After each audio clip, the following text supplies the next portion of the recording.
Okay, அனைவருக்கும் உற்சாகமான காலை வணக்கம். எல்லாம் நல்லா இருக்கிறோமா? நல்லா இருக்கிறோமா? கரூர் எவ்வளவு நாள் ஆச்சு? கிட்டத்தட்ட ரொம்ப நாள் ஆச்சு கரூர் மீட்டிங் அட்டன் பண்ணி. இன்னைக்கு தான் கம்பெனி மீட்டிங் ஆரம்பிச்சிருக்காரு. ஃபர்ஸ்ட் வந்திருக்கிறேன்.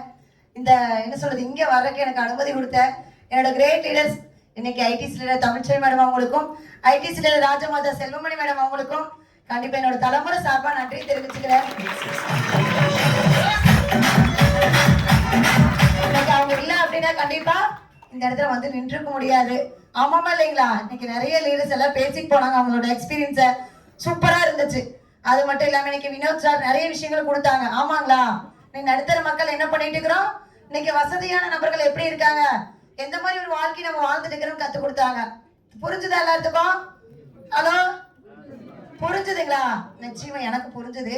ஏன்னு கேட்டீங்க அப்படின்னா, இந்த இடத்துல இன்னைக்கு நான் இப்படி நிக்கிறதுக்கு முன்னாடி, இந்த வாய்ப்பு எடுக்கிறதுக்கு முன்னாடி, ஒரு சாதாரண ஒரு டெய்லரு இந்த பிசினஸ்குள்ள வரும்போது பாத்தீங்க அப்படின்னா ஒரு 15 லட்சம் ரூபாய் கடனோட தான் இந்த வாய்ப்புல வந்தேன்.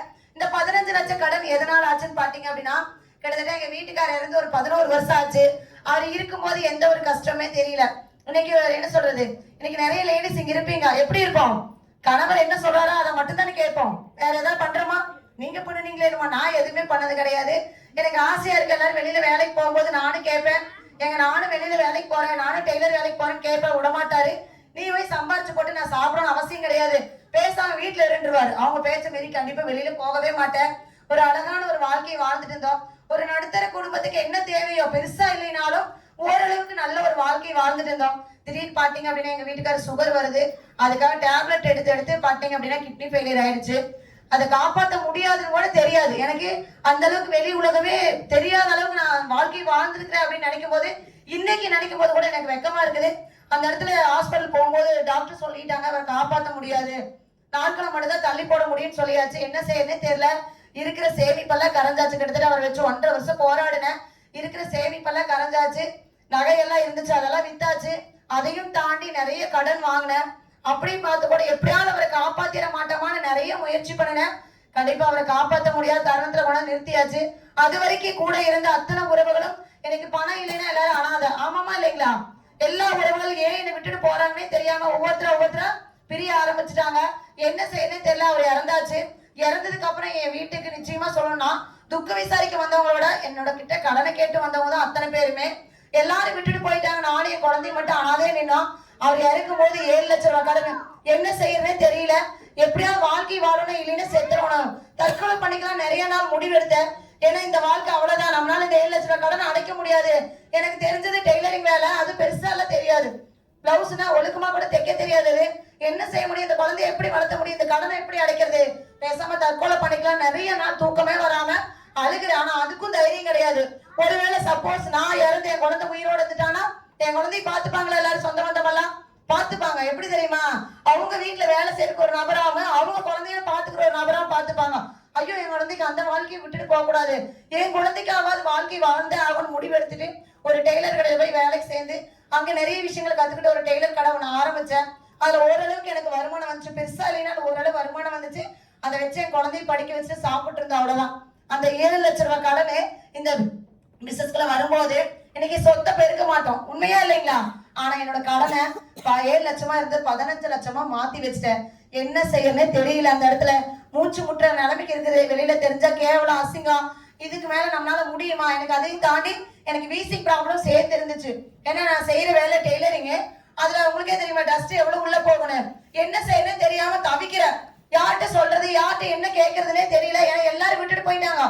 எப்போ எங்க வீட்டுக்காரர் இறந்தாரோ அன்னையில இருந்து நிறைய நல்ல உறவுகள் அத்தனையுமே வெளியில போயாச்சு. தவிக்கிறேன், குழந்தைய வச்சு என்ன பண்ண முடியும்னு. அந்த இடத்துல ஒரே ஒரு விஷயம், எங்க வீட்டுக்காரர் வந்து லைஃப்ல சந்தோஷம் கேட்டீங்கன்னா மாசம் கிரிவலம் போக திருவண்ணாமலைக்கு. அங்க போய் கடவுள்கிட்ட அழுகுவேன், நான் என்ன தப்பு பண்ணேன், நான் ஒழுக்கமா நேர்மையா இருந்திருக்கிறேன், ஏன் எனக்கு இப்படி ஒரு வாழ்க்கை கொடுத்தீங்க, உனக்கு உண்மையிலுமே சக்தி இருந்தா என் மகளை படிக்க வச்சு கல்யாணம் முக்கிய வரைக்கும் இந்த உயிர் இருக்கட்டும், அதுக்கு மேல ஒரு நொடி கூட எனக்கு உயிர் வேண்டாம், நீ கொடுத்த உயிரை நீ எடுத்துக்க இறைவா, உனக்கு உண்மையிலுமே சக்தி இருந்தா எனக்கு அப்படி ஒரு வார்த்தை கொடுன்னு ஒவ்வொரு மாசம் அழுகுவேன், கதறுவேன். உங்க அத்தனை பேருக்கு யாரு வேணாலும் எப்படி வேணா பிசினஸ் வாய்ப்பு கொடுத்துருக்கலாம். ஆனா எனக்கு எப்படி கிடைச்சது தெரியுங்களா? 4 வருஷம் அந்த கிரிவலம் கடும் தவத்தினாலதான் இந்த மைலைஃப் எனக்கு கிடைச்சது. இல்லைன்னா எனக்கு கிடைச்சிருக்காரு. நீங்க எல்லாரும் வாய்ப்பு எடுத்திருப்பீங்க. ஒரு நபர் பாத்தீங்க அப்படின்னா, அவர் யாருன்னு எனக்கு தெரியாது. திருவண்ணாமலை கோயிலுக்கு போகும்போது அவரோட டிராவல்ஸ் தான் போவேன். அவருக்கு கொண்டு இந்த வாய்ப்பு கொடுக்கும்போது ஒரே ஒரு விஷயம் தோணுச்சு எனக்கு.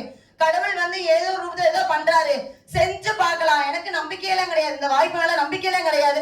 செஞ்சு பார்க்கலாம். ஏன்னா ஆரோக்கியம் இருக்குது, வருமானம் இருக்குன்னு சொல்றாங்க. நமக்கு ரெண்டுமே தேவைப்படுது. செஞ்சு பார்க்கலாம்னு முடிவெடுத்து வரேன். ஆனா இன்னொன்னு நினைச்சேன் மனசுக்குள்ளார, நிறைய விஷயங்கள் ஓடுது. தமிழ்ச்சை மேடம் அன்பு சார் வந்து வாய்ப்பு கொடுக்கும்போது நிறைய சொல்லும் போது மேடம் சொல்றாங்க, 3 வருஷம் எங்கூட பிசினஸ் பண்ணு, கார் வாங்கலாம், வீடு வாங்கலாம், பிள்ளைய நல்லா படிக்க வைக்கலாம், நிறைய விஷயங்கள் சொல்றாங்க. சொல்லும் போது எனக்கு கண்ணுல கண்ணீர். மேடம் அப்ப அன்பு சார் சொல்றாரு, இல்லைங்க மேடம் அவங்க வீட்டுக்காரர் இறந்துட்டாங்க, நிறைய கடன் இருக்குது அப்படின்னு சொல்றாங்க. மேடம் வந்து இன்னும் மறக்கவே முடியாது அந்த நாள். இன்னும் முதுக தட்டி கொடுத்துட்டு என்னோட 3 வருஷம் பயணம் பண்ணு, உன்னோட கடனை பூரா இந்த பிசினஸ் மூலியமா அடைச்சு தரேன்னு சொல்றாங்க. எனக்கு அந்த இடத்துல என்ன தெரியுங்களா, ரொம்ப அழுகாச்சு ஜாஸ்தி ஆயிடுச்சு. காரணம் என்னன்னா, இன்னைக்கு என்கிட்ட பணம் இல்லைன்னு தெரிஞ்ச உடனே என்னோட சொந்த பந்தங்கள் அத்தனை பேர் என் குழந்தை என்னை அனாதையை விட்டுட்டு போனாங்க. எங்க இருந்தோ வந்த ஒரு நபரு ஏன் கூட நில்லு, உன்னோட கடனை அடைச்சு கொடுக்குறேன்னு சொன்னாங்க இல்லையா, அந்த வார்த்தைக்காகவே இந்த பிசினஸ்ல கடனை வாங்கிட்டு வந்தேன். அது எங்க தெரியுமா கடன் வாங்கினேன், ஊரை சுத்தி 15 லட்சம் ரூபாய் கடன் வச்சிருந்தேன், எங்கேயும் கடன் கிடைக்கல. நிஜமாலுமே சொல்றேன், கந்து வட்டியில வாங்கி இந்த பிசினஸ்க்குள்ள நான் ஜாயின் பண்ணினேன். இன்னைக்கு அந்த கந்து வட்டி பணம் தான் எனக்கு லட்சாதிபதியை மாத்தி இருக்குது. அப்புறம் எல்லாம் எனக்கு ரொம்ப என்ன சொல்றது, சீக்கிரமா நீ கடன் அடைச்சிடலாம் தான் சொல்லிட்டாங்களே, வாய்ப்பு கிடைச்சிருச்சுன்னு நினைச்சு மேடம் சொன்னாங்க, சிஸ்டமா ஓட எப்படி எல்லாம் இந்த பிசினஸ் பண்ணணும். நானும் ஒரு ஆசையில ஆர்வத்துல, நம்மளுக்கு நிறைய சொந்தம் இருக்கிறாங்க, தெரிஞ்சவங்க இருக்கிறாங்க, கொண்டே கொடுத்து அத்தனை பேர் பிசினஸ்ல வந்துருவாங்கன்னு சொல்லிட்டு நிறைய கற்பனையோட, இங்க இருக்கிற அத்தனை பேர் அப்படிதான் இருப்பீங்க. நானும் நிறைய கற்பனையோட எல்லாத்துக்கும் கொண்டே வாய்ப்பு கொடுத்தேன். கொடுக்கும் போது என்ன சொல்லுவாங்க, கொண்டே கொடுத்து அத்தனை பேர் உள்ள வந்திருப்பாங்களா? ஒரு சில பேர் சொன்னாங்க, நீ சம்பாரிச்சுட்டு வா நான் வர்றேன் அப்படின்னாங்க.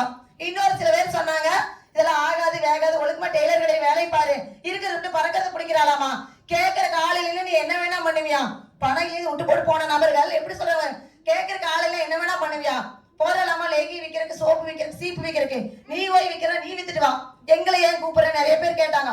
இதை சாப்பிட்டு அவனா செத்து போயிட்டானா நீயே போய் போலீஸ் ஸ்டேஷன்ல உட்காந்துருப்ப, உணவு எடுத்து நாங்க வரணும், ஒழுக்கமா செய்யற வேலையை போய் செய்யுன்னு சொல்லி எல்லாம் நிராகரிச்சாங்க. யாருமே வரமாட்டேன்னு சொன்னாங்க. அப்ப என் லீடர்கிட்ட வந்து நான் அழுகிறேன், எனக்கு அதிர்ஷ்டமே இல்ல, எனக்கு இந்த பிசினஸ் செட் ஆகாது, எனக்கு வேண்டாம், எல்லாரும் அதான் சொல்லுவா. அப்ப என் லீடர் ஒரே ஒரு விஷயம் சொன்னாங்க, அன்பு சார் தங்கவேல் சார் சொல்றாங்க, என்ன தெரியுங்களா சொன்னாங்க, மா உன்னை ஜெயிக்க வைக்க நாங்க இருக்கோம், நீ உன்னை நம்பு, உன் சொந்தக்கார நம்பி எல்லாம் உன்னை நாங்க எடுக்கல, எங்க வேலை இருக்கிற நம்பிக்கையில உன்னை எடுத்தோம், உன்னை ஜெயிக்க வைக்கிறது எங்களோட வேலை, ஜெயிக்கிற வரைக்கும் எதுவும் பேசாத, ஜெயிச்சதுக்கு அப்புறம் பேசுன்னு சொன்னாங்க. அந்த வார்த்தை இந்த பிசினஸ்ல நிக்க வச்சது. அவங்க வரலன்னா என்ன, நம்மள மாதிரி கஷ்டப்படுற நபர்களுக்கு நிறைய பேருக்கு வாய்ப்பு கொடுக்கலாம்னு சொல்லி நிறைய பக்கம் போற பக்கம் எல்லாம் நிராகரிப்பு. கிட்டத்தட்ட நான் பார்த்து 100 பேருக்கு மேல பார்த்ததுக்கு அப்புறம் தான் 2 பேர் வந்திருப்பாங்க. போது எனக்கு அந்த 2 பேர் 2 நபர் வந்தாங்க. இந்த 2 நபர் மூலியமா உள்ள சொல்றது பிசினஸ் வேகமா ஸ்டார்ட் பண்ண ஆரம்பிக்கிற போது அத்தனை லட்சம் ரூபாய் கடனு. இன்னைக்கு ஒரு 5 வருஷத்துல என்னோட கடன் எல்லாம் அடைச்ச, கார் எடுத்த, இன்னைக்கு பிள்ளைய பெரிய காலேஜ்ல படிக்க வச்சு முடிச்சாச்சு. இன்னைக்கு என்ன சொல்றது, இடம் வாங்கி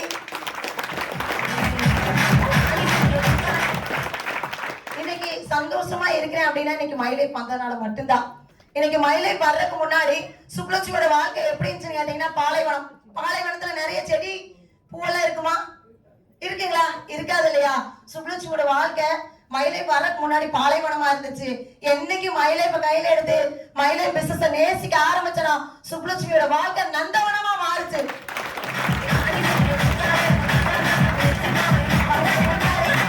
இந்த வாய்ப்பு எடுக்கிறதுக்கு முன்னாடி அதிர்ஷ்டமே இல்லாத ஒரு நபரை எதுக்கு இறைவா படிச்சேன்னு, இந்த பூமியில எதுக்கு படிச்ச, எனக்கு இந்த வாழ்க்கையே வேண்டாம், நான் அதிர்ஷ்டம் இல்லாத ஒரு நபர் நான் அன்னைக்கு நினைச்சேன். ஆனா இன்னைக்கு மயிலை பிசினஸ்ல வந்ததுனால இந்த 5 வருஷம் நான் சொல்ற ஒரே விஷயம், இந்த உலகத்திலேயே அதிர்ஷ்டசாலி யாருன்னு கேட்டா நான் தான் சொல்லுவேன். இந்த வாய்ப்பு எடுக்கிறதுக்கு முன்னாடி இந்த கடன் இருக்கிற போதெல்லாம் பாத்தீங்கன்னா என் வீட்டுக்கு முன்னாடி பயங்கரமா வந்து கடனை கேட்டு சத்தம் போடுவாங்க, அவமானப்படுத்துவாங்க, அசிங்கப்படுத்துவாங்க. எத்தனை உறவுகள் இருந்தாலும் அவளை ஏன் பேசுற, அவ திருப்பி அந்த பணத்தை கொடுத்துருவேன்னு சொல்றேன். என்கிட்ட ஒருத்தர் கூட இருக்க மாட்டாங்க, சப்போர்ட் பண்ணி பேசுற ஒருத்தர் கூட இருக்க மாட்டாங்க. நிறைய உறவுகள் எல்லா விசேஷத்தோட என்னை யாருமே கூப்பிட மாட்டாங்க. ஏன்னா என்கிட்ட பணம் கிடையாது, எதுவுமே இல்ல. என்னை கூப்பிட்டு அவங்க எல்லாம் பெரிய பெரிய நபர், என்கிட்ட கவரிங் செயின் கூட நல்லதா இருக்காது. என்னை கூப்பிட்டு அவங்களுக்கு அவமானம், புரியுதுங்களா? அவங்களுக்கு அவமானம் எல்லா இடத்துலயும் நிராகரிச்சாங்க, எதுவுமே பண்ணல. இன்னைக்கு அதே ஊர் மக்கள் நான் போய் அப்ப பேசுறேன், நான் போகும்போது யாரும் என்கிட்ட பேச தயாரா இருக்க மாட்டாங்க. இவ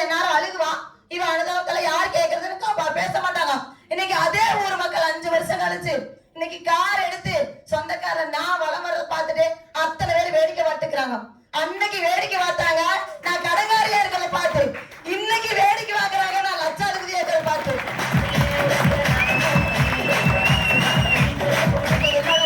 அத்தனை பேரும் நிஜமா சொல்றேன், நான் போய் பேசலான்னு ஆசையா இருக்கும். யார்கிட்ட போய் பேசினாலும் என்கிட்ட முகம் கொடுத்து கூட பேச மாட்டாங்க. இன்னைக்கு அதே நிறைய நபர்கள் இன்னைக்கு அவ பேச மாட்டால என்கிட்ட ஒரு வார்த்தை அப்படின்னு சொல்ற அளவுக்கு என்னோட வாழ்க்கையை மொத்தமா மாத்தி கொடுத்தது இன்னைக்கு மயிலை மட்டும்தான். இன்னைக்கு நிறைய பேர் இங்க வந்திருக்கிறீங்க, நிச்சயமா சொல்றேன், நிறைய நபர்கள் வந்திருக்கிறீங்க. இங்க வந்த அத்தனை பேருக்கு ஒரே விஷயம் சொல்லிக்கிறேன், ஒரு 3 வருஷம் இந்த மயிலை பிசினஸ் பண்ணுங்க, வேற எதுவுமே பண்ண வேண்டாம். உங்களோட நேரத்தையும் உழைப்பையும் மட்டும் எங்க கிட்ட கொடுங்க. உங்க உழைப்பும் நேரத்தையும் நாங்க வருமானமா மாத்தி கொடுக்க நாங்க ரெடியா இருக்கோம். எங்க கூட பயணம் பண்ண நீங்க ரெடியா? ரெடியா?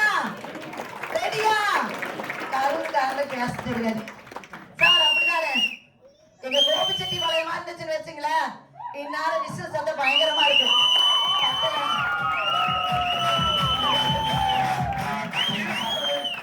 ஒரே விஷயம் சொல்லிக்கிறேன், ஒரு சின்ன ஒரு கதை. டைம் வேற ஆயிடுச்சுன்னு நினைக்கிறேன், பரவாயில்லைங்களா? ஒரு சின்ன கதை, குட்டியூண்டு தான் இருக்கு. ஒரு ஊர்ல பாத்தீங்க அப்படின்னா காட்டுல இருந்து 2 நரி வந்துருச்சு, 2 நரி. ஓகேங்களா? அந்த நரி பாத்தீங்க அப்படின்னா திராட்சை பழ தோட்டத்துல தெரியாம போயிடுச்சு. எந்த தோட்டத்துல வச்சு? திராட்சை தோட்டத்துல போயிடுச்சு.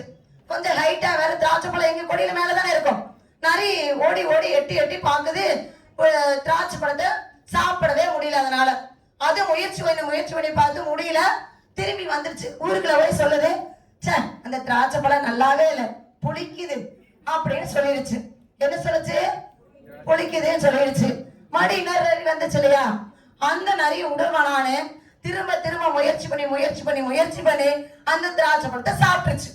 புரியுதுங்களா? அந்த நரி போய் சொல்லிச்சாமா, இந்த திராட்சை பழத்தோட டேஸ்ட் அடா அமிர்தமா இருக்குது அப்படின்னு சொல்லிச்சாமா. ஃபர்ஸ்ட் வந்த நரி புளிக்குதுன்னு சொல்லிச்சாமா. எதனால அது புளிக்குதுன்னு சொல்லுச்சு? அது எட்டல சாப்பிடவே இல்லை. ஆனா ஊருக்குள்ள போய் என்ன சொல்லுச்சு? புளிக்குதுன்னு சொல்லுச்சு. ஆனா இன்னொரு நரி சாப்பிட்டு போட்டு என்ன சொல்லுச்சு? இனிக்குதுன்னு சொல்லுச்சு. இன்னைக்கு நிறைய பேர் இங்க வந்திருக்கிறீங்க இல்லைங்களா? மயிலை பிசினஸ் தொடர்ந்துருக்கவே மாட்டோம். புரியுதுங்களா? என்னன்னே பார்த்திருக்க மாட்டோம், மயிலை வருமானத்தை வாங்கி இருக்கவே மாட்டோம். அப்பேற்பட்ட நபர்கள் என்ன தெரியுமா, கொஞ்ச நாள் பயணம் பண்ணி யாராவது வேண்டாம் சொன்னாங்கன்னா போய் ஐயோ இந்த பிசினஸ் சரியில்லை, அது இல்ல இது இல்லைன்னு வேகாதுன்னு சொல்லி அந்த முதல் நரி சொல்லுச்சலையே புளிக்குதுன்னு அந்த மாதிரி சொல்ற நபர்கள் இருக்கிறாங்க. ஆனா அதுவே முயற்சி பண்ணி இன்னைக்கு எங்க மாதிரி ஒரு லீடர் மாறும்போது மயிலை வருமானத்தை நிஜமா சொல்ற ருசி பார்த்துட்டீங்கன்னு வச்சுக்கல, இதுல இருக்கிற அமிர்தம் வேற எங்கேயுமே கிடைக்காது. புரியுதுங்களா?